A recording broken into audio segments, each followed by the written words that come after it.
অন্য অন্য মাসের থেকে এই মহরমের মাসটা সব থেকে আলাদা। অন্য অন্য চাঁদের থেকে এই মহরমের চাঁদটা সব থেকে আলাদা। কারণ এই মহরমের মাসটা হলো সব থেকে কষ্টের মাস। এই মহরমের চাঁদটা হলো সব থেকে দুঃখের চাঁদ। কারণ 61 হিজরি মহরমের চাঁদের 10 তারিখে কারবালার প্রান্তে ইমাম হোসেন শহীদ হয়েছে। আজ থেকে 1444 হিজরি আগে কারবালার প্রান্তে ইমাম হোসেন শহীদ হয়েছে। 1444 হিজরি পার হয়ে গেছে, তারপরে প্রত্যেকটা মানুষের মুখেই ইমাম হোসেনের নাম। কারণ ইমাম হোসেন বলতে শুধু নাম না, ইমাম হোসেন বলতে ইসলাম, ইমাম হোসেন বলতেই পাকপাঞ্জাতন। আল্লাহ কোরআনে বলেছেন, অত ইজ্জুমান তুষা অত জিল্লুমান তুষা। আল্লাহ যাকে চায় তাকে ইজ্জত দেয়, আল্লাহ যাকে চায় তাকে জিল্লত দেয়।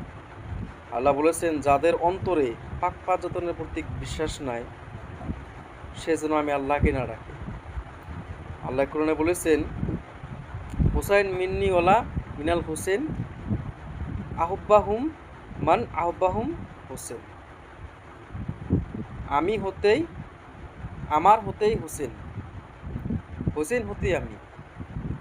আল্লাহ বলেছেন, আমার হতেই হোসেন, হোসেন হতেই আমি। তারপরেও মানুষের অন্তরে পাকপাঞ্জাতনের প্রতি বিশ্বাস নাই। এই মহরমের মাসটায় মুসলমানের জন্য কোনো ফুর্তির মাস না।